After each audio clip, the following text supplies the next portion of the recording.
Hello friends, आज की इस वीडियो के अंदर हम लोग जो बैंकिंग सिस्टम में ग्लोबली रिस्क मिटिगेशन और रिस्क मैनेजमेंट के लिए रूल्स और गाइडलाइंस फॉर्मुलेटिंग एजेंसी है उसको थोड़ा सा देखेंगे। और उसका स्टार्ट से लेके अभी तक कितना काम उन्होंने किया है, कितने राउंड्स उन्होंने अपनी डिस्कशंस की हैं, कैसे कैसे रिस्क आइडेंटिफाई हुआ है, उनके ऊपर कुछ कंटेंट देखते हैं इस वाले पर्टिकुलर वीडियो के अंदर। चलिए स्टार्ट करते हैं। बेसल कमेटी उसका नाम दिया गया है। बेसल जो है वो एक सिटी है स्विट्ज़रलैंड में, जहाँ पे आप एनुअल कॉन्फ्रेंस करते हैं। डिफरेंट कंट्रीज़ जो मेंबर नेशन है इसके, इस पर्टिकुलर वर्किंग ग्रुप के, तो वो अपने सेंट्रल बैंक के गवर्नर के थ्रू रिप्रेजेंटेशन देते हैं। जैसे इंडिया में रिजर्व बैंक ऑफ इंडिया है, तो इनके जो गवर्नर हैं उनको यहाँ पे इंडिया की रिप्रेजेंटेशन के लिए जाना होता है। देखिए, गवर्नर जो है वो भी सेंट्रल बैंक का इतना हाईली क्वालिफाइड इंडिविजुअल है जो अपनी कंट्री की फाइनेंशियल इश्यूज को इस प्लेटफॉर्म पे बहुत अच्छे से रख सकते हैं। और उनके साथ अपनी सेट ऑफ टीम एक्सपर्ट्स की टीम मूव करती है, जो कि कहीं ना कहीं अपनी कंट्री के इश्यूज को, इमर्जिंग इश्यूज को वहाँ पुट अप करके उस पर वे आउट और उस पर कोई प्रोबेबल सॉल्यूशंस जो वहाँ से मिल सकते हैं वो वापस लेके आते हैं। मतलब ये बेसिकली एक ग्लोबल फर्म है रिस्क मैनेजमेंट के लिए। ये प्लेटफॉर्म जो है वो सबकी फीडबैक से कुछ पॉलिसी रिफॉर्म्स करते हैं, कुछ गाइडलाइंस लेके आते हैं। और ये basically standardisation of banking sector के लिए काम कर रहा है। यानी जो भी डिफरेंट कंट्रीज इसमें मेंबर नेशन है, तो उनके जो इंटरनल लॉ एंड ऑर्डर्स हैं, उनके अपने जो सिचुएशन है, पॉलिसी फ्रेमवर्क है, जो इकोनॉमिक सेटअप है, उसको देखते हुए हम बेसिकली एक स्टैंडर्ड रूल और पॉलिसी बनाते हैं। ये बेसल कमेटी सेंट्रल लेवल पे, जो कि कहीं ना कहीं सारी कंट्रीज के ऊपर इम्प्लीमेंटेशन सेम रहने वाली है। और किसी भी कंट्री को कोई मतलब एक्सेप्शन नहीं है until and unless there is a serious reason for it. अब देखिए, यहाँ पे एक एक पॉइंट आ रहा है कि डेवलप्ड नेशंस और डेवलपिंग नेशंस क्या वो सेम टाइम पे सेम स्पीड से रूल्स को इम्प्लीमेंट कर पाएंगे? नहीं। इसके लिए आंसर है कि जो बेसल नॉर्म्स है उसमें कुछ एक एक्सेप्शंस मिलते हैं डेवलपिंग और लीस्ट डेवलप्ड नेशंस को, क्योंकि वहाँ पे कैपिटल की जो रिक्वायरमेंट्स हैं, जो प्रोविजनिंग रिक्वायरमेंट्स है, वो शायद थोड़ा सा चैलेंज रहे, क्योंकि डेवलप्ड नेशंस तो ऑलरेडी रिसोर्स स्केर्स चल रहा है, तो उनको रिसोर्सेज अरेंज करने के लिए टाइम लग सकता है। तो इसके लिए जो एपेक्स बॉडी है वो कंट्री टू कंट्री कस्टमाइज करके टाइमलाइंस थोड़ा आगे पीछे कर लेती हैं, सो दैट। बट मोटा मोटा जो आप फंडामेंटल बेस है वो ये है कि सभी कंट्री को ऑलमोस्ट एक ही तरीके के नॉर्म्स को फॉलो करना है, ताकि क्रॉस कंट्री कंपैरिजन ईजी हो, वैल्यूएशन ईजी हो, और आपको अगर कहीं फ्यूचर में इन सबको मर्ज करके एक ही सिस्टम पे लाना हो तो वो ईजी रहे, है ना? तो लेट्स मूव फॉरवर्ड। जो Basel Committee on Banking Supervision है, this is actually a body for global standard setting on risk management and banking supervisory matters. तो इसमें बेसिकली हम लोग जो है वो गाइडलाइंस, स्टैंडर्ड्स और रिकमेंडेशंस की बात कर रहे हैं ऑन बैंकिंग सेक्टर। तो बैंकिंग सेक्टर जो है, अगर आप देखेंगे, एक और टर्म है जो आपको समझना चाहिए। बेसल नॉर्म्स जो हैं वो कुछ पिलर्स देते हैं बैंकिंग सिस्टम को ऑल अक्रॉस।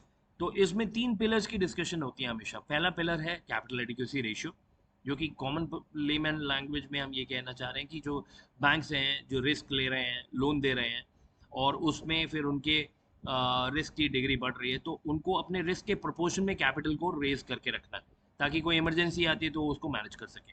दूसरा जो उसका पिलर है वो है supervisory control. Supervisory control means जो हमारा जो सारा सिस्टम है वो कहीं ना कहीं टॉप टू बॉटम भी है और बॉटम टू टॉप भी है। यहाँ पे टॉप कौन है? Basal committee at the top. Bottom पे कौन है? कमर्शियल बैंक्स जो ऑपरेट करते हैं कंट्री के अंदर। तो जो कमर्शियल बैंक्स हैं वो अपनी रिपोर्टिंग देते हैं आरबीआई को, आरबीआई जो है अपनी रिपोर्टिंग देता है बेसल कमेटी को। और वहाँ से जब भी कोई गाइडलाइंस या कोई फ्रेमवर्क आता है, पॉलिसी फ्रेमवर्क, तो वो वहाँ से पॉलिसी क्रिएट करते हैं, जो कि इंप्लीमेंट कराने की ड्यूटी होती है सेंट्रल बैंक की। और इंप्लीमेंट कौन करता है? डिफरेंट कमर्शियल बैंक्स जो उस कंट्री में ऑपरेट कर रहे हैं।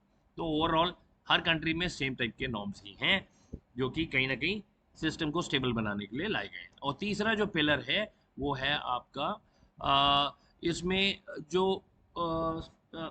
एक्चुअली इसमें तीन पिलर्स में, पहला था कैपिटल एडिक्वेसी रेशियो, दूसरा था सुपरवाइजरी कंट्रोल, तीसरा था रिव्यू मैकेनिज्म। इसमें देखें, हमारे पास जो सारे प्लेयर्स हैं, किसी को कोई बायसनेस नहीं रहने वाली है, चाहे वो गवर्नमेंट हो चाहे वो प्राइवेट हो, ट्रीटमेंट सेम रहने वाली है। किसी टाइप का कोई आपको एग्जेम्पशन नहीं मिलेगा। अगर वो लागू हो रहा है पूरी कंट्री में तो वो सभी पे लागू होने वाला है, ठीक है? तो इसमें कोई बायसनेस नहीं है, और इसको हम लेके आगे चलते हैं। बेसल पिलर्स के ऊपर सारा बैंकिंग सिस्टम बैठा है, एक भी पिलर वीक हो गया तो सारा सिस्टम कोलैप्स कर जाएगा। सो हम इसके आगे जो देख रहे हैं वो देख रहे हैं हमारा ओवरऑल बैंकिंग सिस्टम कैसा है। बैंकिंग में क्या होता है, आप लोगों से डिपॉजिट लेते हो और उसके बाद उसी पैसे को यूज़ करके आप लोन्स में देते हो, और जैसे जैसे लोन देते हो और डिपॉजिट लेते जाते हो, यानी कि बिजनेस का साइज बढ़ता है, आपका रिस्क भी बढ़ता है। तो रिस्क को मैनेज करने के लिए, रिस्क को कंटेन करने के लिए आपको प्रोविजनिंग बढ़ानी पड़ती है। प्रोविजनिंग कहाँ से आती है? प्रोविजनिंग आती है जो बैंक जो प्रॉफिट अर्न करता है अपने बिजनेस करने के बाद, उसी प्रॉफिट के एक पोर्शन को प्रोविजंस की फॉर्म में बैंक होल्ड करके रखता है। अब ये प्रोविजंस किस लिए? जैसे एक इजी एग्जांपल है प्रोविजन फॉर डाउटफुल डेट। आपने किसी को उधार पे कुछ पैसा दिया है या कुछ सामान दिया है, अब वो वापस ही नहीं कर रहा तो बैड डेट हो गया आपके। अब उसको राइट ऑफ कैसे कर सकते हैं बैलेंस शीट से? उसके लिए प्रोविजन होने चाहिए। तो प्रोविजन प्रॉफिट का एक अप्रोप्रिएशन है, उसको आप संभाल के रख रहे हैं फ्यूचर कंटिजेंसी सी के लिए। कोई भी फ्यूचर में अनवांटेड सिचुएशन हो रही है तो आप उसको करेंगे। अब देखें, बैंक्स को कैपिटल को रेज करना होता है टाइमली पीरियडिक इंटरवल पे। क्यों? क्योंकि कैपिटल रेज नहीं करेंगे तो आपका जो रिस्क कैपेसिटी है ना वो एक्सीड कर जाएगी, रिस्क एब्जॉर्प्शन कैपेसिटी है वो बिल्कुल ही फेल हो जाएगी।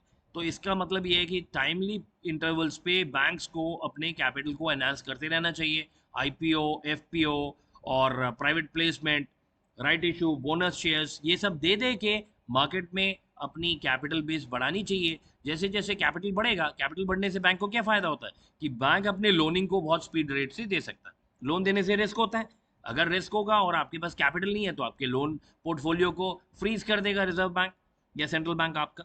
तो अगर उसको आप फ्रीज नहीं करवाना चाह रहे तो आपके पास अगर कैपिटल सफिशिएंट अमाउंट में अवेलेबल तो आप एक्सीलरेट कर सकते हैं, स्पीड दे सकते हैं। आप देखें, एक गाड़ी चल रही है 10 की स्पीड पे, एक गाड़ी चल रही है 100 की स्पीड पे।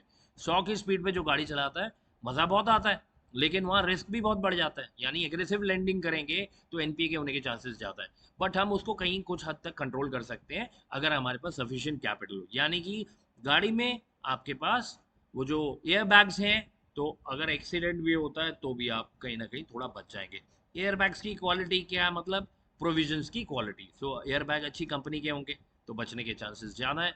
एयर बैग अगर डिफेक्टिव कंपनी के होंगे, प्रोविजनिंग बफर उतना अच्छा से नहीं होगा, तो फिर वहाँ कैजुअलिटी होनी पक्की बात है। यहाँ कैजुअलिटी का मतलब बैंक के फेल होने के चांसेस। चलिए लेट्स मूव फॉरवर्ड। और ये एक नहीं, ऑलमोस्ट हर कंट्री का सेम सिनेरियो। जो मेन रिस्क मैनेजमेंट के प्रिंसिपल्स हैं, या आप इनको अलग से देखें और कहेंगे तो इसको ये भी कह सकते हैं कि the process of risk management, उसमें 4 मेन स्टेप्स हैं। पहला तो रिस्क मैनेजमेंट में हमेशा ये जरूरी है कि आपको रिस्क को आइडेंटिफाई करना है। रिस्क आइडेंटिफाई हो जाएगा, यानी वो क्रेडिट रिस्क में आ रहा है, मार्केट रिस्क में आ रहा है, ऑपरेशन रिस्क में आ रहा है, या कोई मिसलेनियस कैटेगरी है जिसको आप जानते ही नहीं, तो पहले आइडेंटिफाई करना जरूरी है। आइडेंटिफाई करेंगे तभी ट्रीटमेंट शुरू होगा। जैसे आप डॉक्टर के पास जाते हैं और डॉक्टर आपको किसी बीमारी की दवाई देता है, अगर बीमारी ठीक से आइडेंटिफाई नहीं हो पाई है तो आप उसको दवाई नहीं दे पाओगे। तो इसलिए बेस्ट है कि पहले आप अपनी बीमारी को आइडेंटिफाई करो, जो गिवन डेफिनेशन है रिस्क की उसमें जो मैच हो जाएगा उसके अकॉर्डिंगली हम उसकी ट्रीटमेंट देंगे। दूसरा जो स्टेप होता है रिस्क मैनेजमेंट में, वो होता है आपके टोटल अमाउंट ऑफ लॉस को क्वांटिफाई करना। ये प्रोबेबल लॉस है, ये फ्यूचर में होने वाला लॉस है, ये कितना हो सकता है उसको मॉनेटरी टर्म में क्वांटिफाई करेंगे। यानी लॉस को अगर आप क्वालिटेटिव स्टेटमेंट्स दें तो बहुत डिफिकल्ट है मैनेज करना, लेकिन अगर हम उसको क्वांटिफाई करके एक नंबर दे दें, एक अमाउंट दे दें, तो उस अमाउंट को फिर हम आराम से मिटिगेट कर सकते हैं, उसको मैनेज कर सकते हैं, उसकी कॉस्टिंग देख सकते हैं कि उसको मिटिगेट करने के लिए कितना पैसा लगेगा। जैसे एक 10 लाख की प्रॉपर्टी है, एक 10 करोड़ की प्रॉपर्टी है, अगर मुझे दोनों प्रॉपर्टीज को अर्थक्वेक इंश्योरेंस के लिए इसको कवर करना है, तो मुझे जो प्रीमियम है मुझे बड़ा क्लियर पता है कि कितना प्रीमियम वेरिएशन होने वाला है। वो तभी पॉसिबल है अगर वो क्वांटिफाइड है। तो नेक्स्ट स्टेप है हमारा मिटिगेशन का।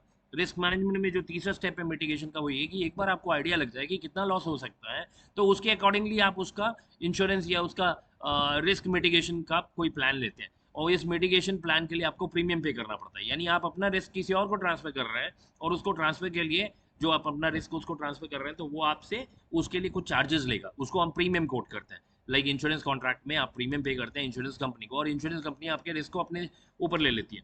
तो इसमें हम क्या क्या कर सकते हैं? इसमें हम ट्रांसफर कर सकते हैं, इसमें हम उस टाइप की ट्रांजेक्शन में ही ना जाए, यानी लोन ही नहीं देते हैं, या लोन देंगे तो एनपीए होगा, लोन ही नहीं देंगे।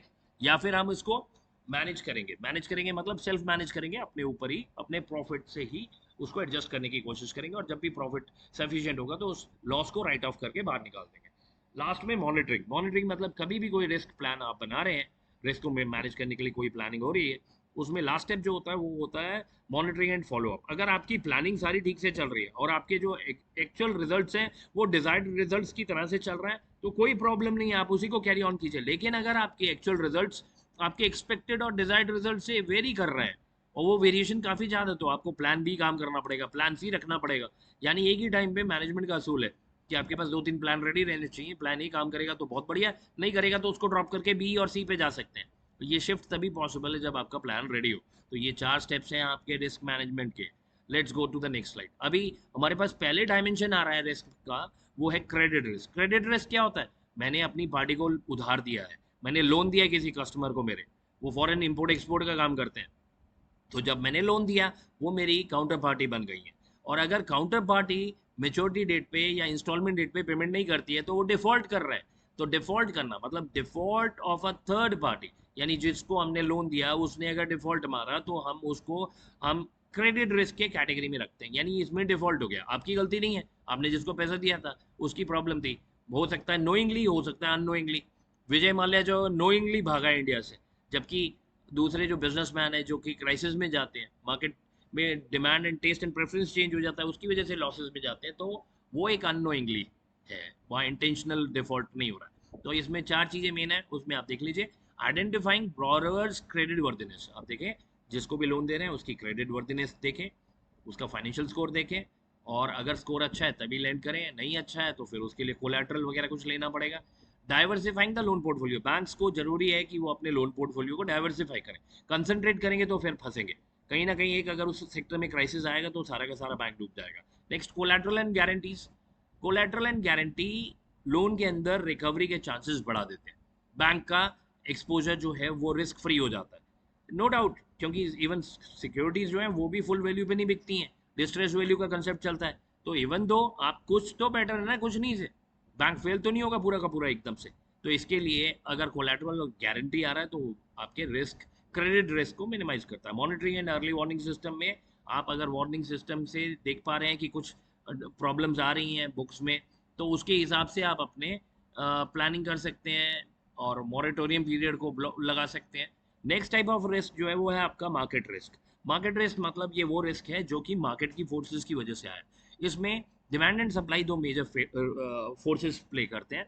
तो अगर प्राइसिंग की बात करें तो प्राइस कौन डिसाइड करता है? डिमांड और सप्लाई के आपस के मैकेनिज्म।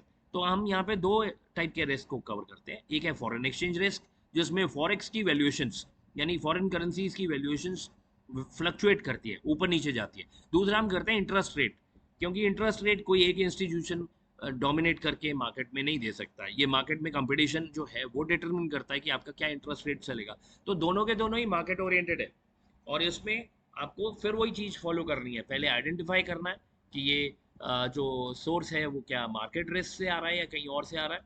अगर वो मार्केट रिस्क से है तो फिर उसके हिसाब से बैंक की बैलेंस शीट में कहाँ कहाँ इम्पैक्ट होने वाला है, और अगर इम्पैक्ट होने वाला है जो हमें क्वान्टिफाइड पता है तो हम उसको कैसे मिटिगेट कर सकते हैं। यानी वैल्यू एट रिस्क कैलकुलेट करना जरूरी है। वैल्यू एट रिस्क यानी ये बैलेंस शीट का वो पोर्शन है जो आपका हिट होने वाला है due to a expected event, यानी इंटरेस्ट रेट का स्लाइड चेंज होना, how it is going to affect your profitability. और ये आपका फॉरेक्स की जो पोर्टफोलियो आपने होल्ड करके रखी है, यानी जो बैंक्स के लिए मैंडेटरी होता है कि आपको अगर फॉरेन एक्सचेंज में डील करना है तो आपको कुछ एक फॉरेन करेंसीज अपने पोर्टफोलियो किटी के अंदर होल्ड करके रखनी है। और अगर उन करेंसीज की वैल्यू अप एंड डाउन हो रही है, अप हो रही है is not a problem, but down हो रही है is something which is again a problem. So ये सारे डायमेंशन जो हैं वो आपके वैल्यू एट रिस्क डायमेंशंस को लेके हैं, क्योंकि इसी के थ्रू आप रिस्क मिटिगेट करेंगे। ओके, पोटेंशियल इंपैक्ट स्टडी कर पाएंगे कि बैंक्स की फाइनेंशियल पोजीशन पे किस टाइप का इंपैक्ट आ रहा है। नेक्स्ट जो है मिटिगेशन के लिए हम लोग डेरिवेटिव कॉन्ट्रैक्ट्स में जा सकते हैं, या पोजीशन की बात कर रहा है तो हेजिंग कॉन्ट्रैक्ट्स कर सकते हैं, और उसके बाद एक प्रीमियम पे करके अपना जो एक मेंटल डिस्टर्बेंस है उसको खत्म कर सकते हैं, यानी वो काउंटर पार्टी को दे देंगे। और काउंटर देखें, काउंटर पार्टी को देने का मतलब नहीं सब खत्म हो गया यानी रिस्क खत्म हो गया, काउंटर पार्टी भी डिफॉल्ट कर सकती है, तो रिस्क कहीं खत्म नहीं हो रहा है। लेकिन ये है कि हम कोशिश ये कर रहे हैं कि उसको मिनिमाइज कर लें। रिस्क एलिमिनेट नहीं हो सकता, जीरो नहीं हो सकता, बट उसको मिनिमाइज करने की कोशिश कर रहा है। उसके लिए भी आपको एक कॉस्ट लग रही है। Operational risk management, operational risk management जो है, अब जो रिस्क ऑपरेशंस के फेलियर की वजह से जनरेट होते हैं उनको ऑपरेशनल रिस्क कहते हैं। अब यहाँ पे ऑपरेशनल रिस्क के डेफिनेशन दी हुई है, यानी refers to the potential for losses resulting from inadequate और फेल्ड इंटरनल प्रोसेस। मैं इसमें एक दो एग्जांपल देता हूँ।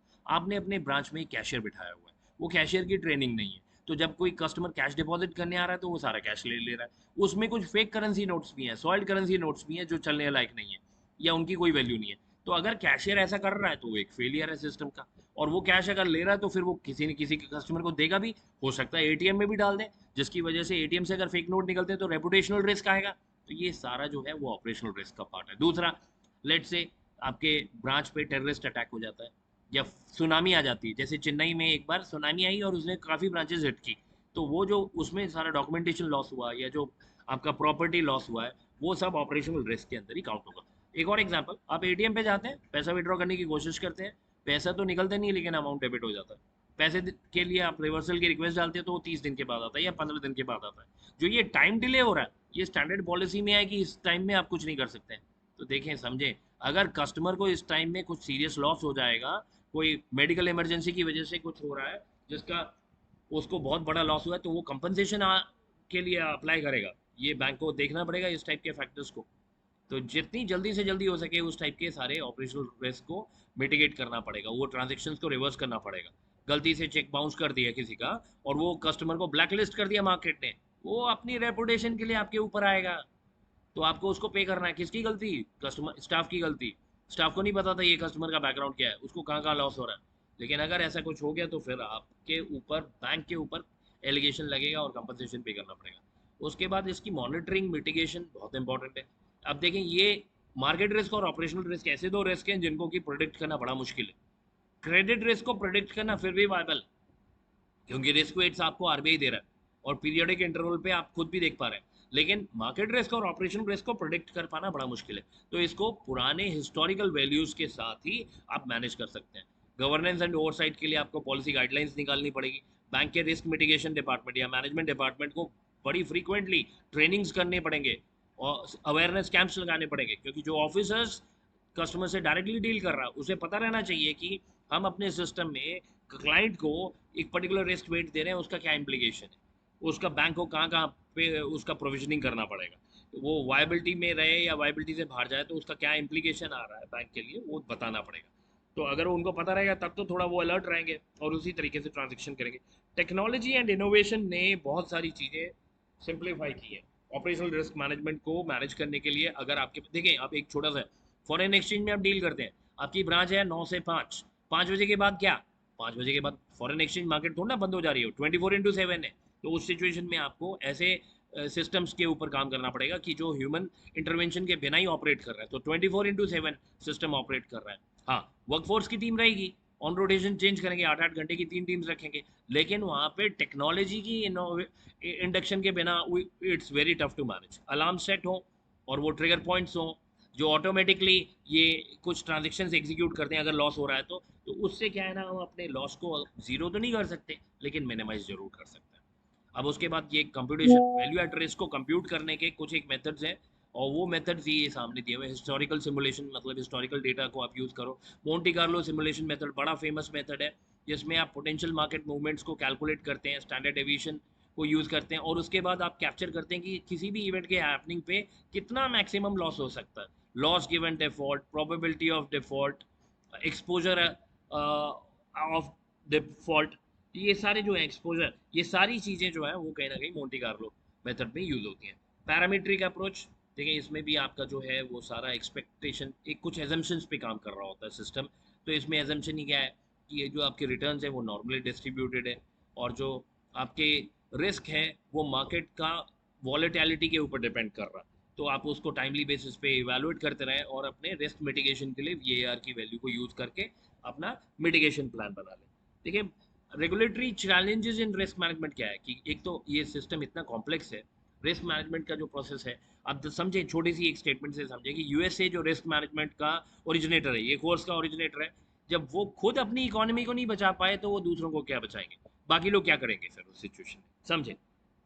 तो जो एक्सपर्ट्स हैं अगर वही खुद अपने आप को नहीं बचा पा रहे, बाकी लोग सीख रहे हैं, कोशिश कर रहे हैं, मिनिमाइज करने की एफर्ट्स लगा रहे हैं, तो ज़ीरो तो नहीं कर पाएंगे, कॉम्प्लेक्स है बहुत सिस्टम। तो उसको आप जितना समझें उतना कम है, और अपडेटेड रहना चाहिए, सिस्टम्स को अपडेट करके रखना चाहिए कि ऑटो प्रोसेसिंग हो जाए, आपको अपने मैनुअली प्रोसेसेस नहीं रखने। इसमें आप डेटा इंटीग्रेशन की भी बात करते हैं कि रियल टाइम बेसिस पे आपका जो डेटा है ना वो सिस्टम में आना चाहिए, और सिस्टम उसको रियल टाइम बेसिस पे ही प्रोसेस करके कस्टमर की रेटिंग, कस्टमर की इवैल्यूएशंस और जो इंटरेस्ट रेट ऑफर करने वाले हैं उन सब डिसीजन मेकिंग्स के लिए वो रियल टाइम बेसिस इन्फॉर्मेशन उठाए। नेक्स्ट है बैलेंसिंग ओवरसाइट। और रिस्क मैनेजर जो है ना वो बेसिकली क्या करते हैं, वो रेगुलेटर्स की जो पॉलिसी गाइडलाइंस आती हैं और जो अपने इंस्टीट्यूशन के इंटरनल ऑपरेशनल फ्लेक्सिबिलिटीज हैं उसके बीच में बैलेंस बनाने की कोशिश करते हैं। यानी देखें, रेगुलेटर्स तो हमेशा बहुत रिजिड रहने वाले हैं, और आप देखो, मैं इस पे एक ये स्टेटमेंट दूंगा। एक बैंकिंग का कोर्स का नाम क्या होता है, बैंकिंग थ्योरी एंड प्रैक्टिस। एक तो थ्योरी होती है जिसमें रूल्स लिखे होते हैं, एक होता है प्रैक्टिस जो ऑन ग्राउंड किए जाते हैं। उसमें कभी कभी आप थ्योरी को ब्रीच करते हैं, क्योंकि आपको थ्योरी के हिसाब से अगर आप जाएं तो काम ही नहीं हो सकता।